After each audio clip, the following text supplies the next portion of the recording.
আমাদের commitment basic তিনটা। Number 1, আমরা এই ভাঙ্গা চূড়ার শিক্ষা ব্যবস্থা রাখবো না। এখানে প্রথম ফোকাস আমাদের, ফার্স্ট অ্যাটেনশন। আমার মেরুদণ্ড নাই তো আমি দাঁড়াবো কিভাবে, আমি বসবো কিভাবে? মেরুদণ্ড ছাড়া তো শুইতেই পারবো না, আমি তো একটা ফুটবল হয়ে যাব। প্রথমে মেরুদণ্ডেই চিকিৎসার জন্য হাত দিতে হবে। এখন কেউ যেন আবার অপপ্রচার না করে যে উন্নয়নের শিক্ষা বাদ দিয়ে এখন শুধু হাদিস কোরআনের শিক্ষা দেওয়া হবে। আরে ভাই, হাদিস কোরআনের ভিতরেই তো সব উন্নয়ন আছে, এবং এটাকে সাপোর্ট করতে গিয়ে দুনিয়ার যত উন্নয়নের শিক্ষা সব ইনকর্পোরেট করা হবে ইনশাল্লাহ। আমরা শুধু যে শিক্ষা মানুষের মধ্যে অনৈতিকতা সৃষ্টি করে, মানুষকে করাপ্ট বানায়, মানুষকে একটা ইতর প্রাণী বানায়, আমরা ওই শিক্ষা দেব না। মানুষকে যে শিক্ষা মানুষ বানায়, যে শিক্ষা প্রত্যেকটা মানুষকে সম্মান করতে শেখায়, মর্যাদা দিতে শেখায়, আমরা ইনশাল্লাহ সেই শিক্ষাটাই আমাদের ছেলে মেয়েদের হাতে তুলে দেব। এবং এই শিক্ষার সাথে সর্বোচ্চ বৈষয়িক উৎকর্ষের শিক্ষাটাও থাকবে। নৈতিক আর বৈষয়িক দুই শিক্ষার মহামিলন হবে ইনশাআল্লাহ, যার ফলে শিক্ষার পাঠ চুকে একটা ছেলে কিংবা মেয়ে বের হওয়ার পরে তার যোগ্যতা অনুযায়ী সে কাজ পেয়ে যাবে। হয় সে উদ্যোক্তা হবে, না হয় সে সার্ভিসের একটা জায়গা পেয়ে যাবে। কোক পারফিউম ডিওডোরেন্ট স্প্রে এর ওডর ফাইটিং ফর্মুলা দুর্গন্ধ দূর করে দেয়, লং লাস্টিং ফ্রেশনেস 24 ঘন্টা পর্যন্ত। সে বেকার থাকবে না। বেকারত্ব তো জাতির জন্য ক্ষতির কারণ। হ্যাঁ, বয়স যাদের হয়ে গেছে, এই দেশকে জাতিকে সেবা দিয়ে এখন আর শরীর যাদের কুলোয় না, তারা ইনশাল্লাহ বেকার নন, আমাদের সম্মানিত সম্পদ হিসাবে আমাদের বুকে থাকবেন ইনশাল্লাহ। কিন্তু কোনো যুবক যুবতী কাজের বাইরে থাকবে না, কাজ যেটাই হোক তার হাতে একটা থাকবে। হয় সে উদ্যোক্তা, না হয় সে চাকরিজীবী, একটা কিছু হবে ইনশাল্লাহ। 2 নম্বর হচ্ছে, শুধু ডিগ্রির ভিত্তিতে এই কল্যাণ রাষ্ট্রে কারো মর্যাদা নির্ণয় হবে না, তার মর্যাদা নির্ণয় হবে তার কাজের ভিত্তিতে।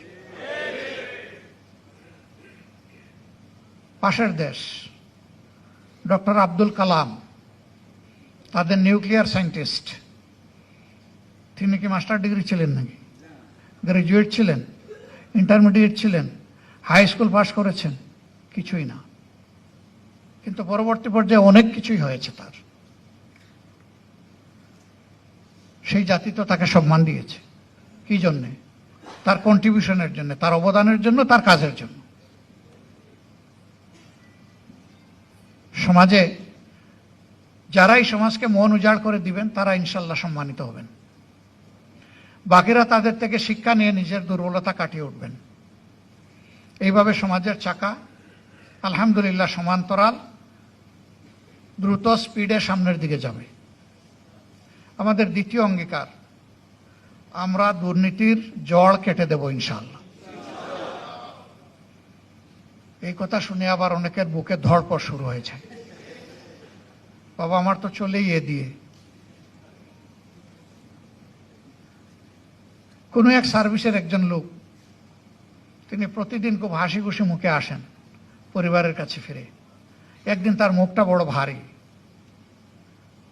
জীবন সঙ্গিনী জিজ্ঞেস করলেন, কি গো, কি হয়েছে আজকে মুখ তো ভারী?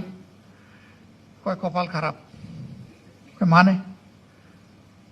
কয় যে আমার এই সমস্ত আকাম কুকামের কারণে আমার তো চাকরি চলে গেছে। তো বলে, আরে মিয়া রাখো, তোমার চাকরিতে কত, আসল তো তোমার মফস্বল। বলে গো সখী, চাকরিও নাই মফস্বলও নাই।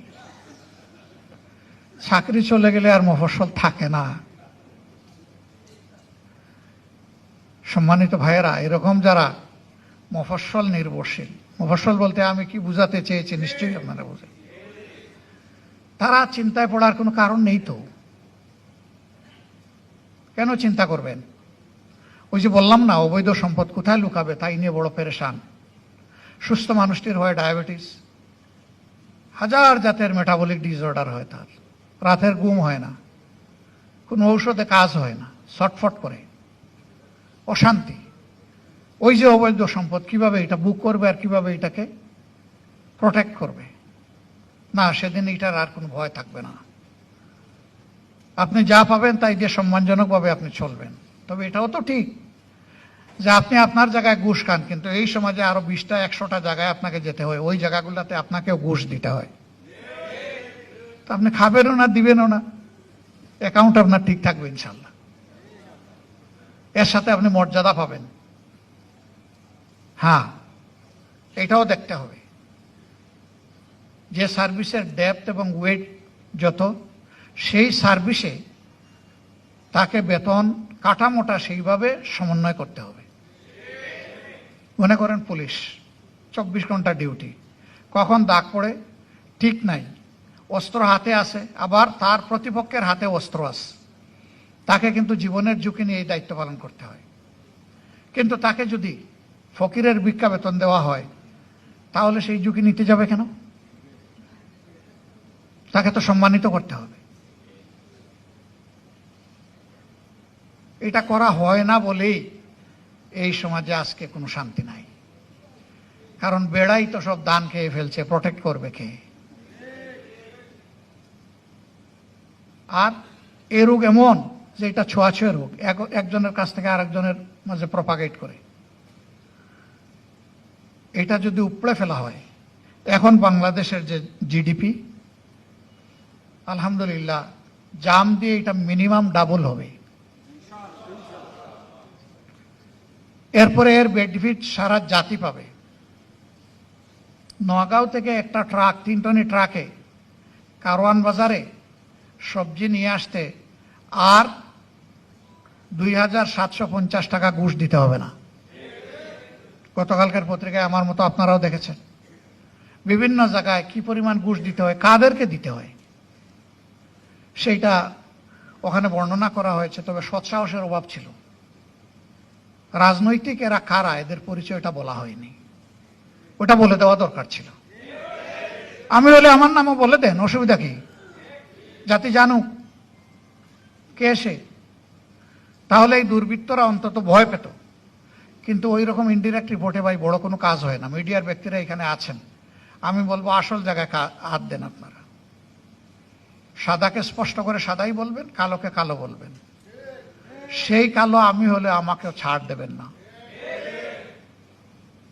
তাহলেই মিডিয়ার যে স্লোগান, যে মিডিয়া হচ্ছে জাতির দর্পণ, ইয়েস, এটা ফুলফিল হবে। আর সাংবাদিক হচ্ছেন জাতির বিবেক। এই দুই জিনিস সোনায় সোহাগায় সমন্বয় হয়ে যাবে ইনশাল্লাহ। আমি জানি অনেক অবৈধ চাপ আপনাদেরকে বিব্রত করে।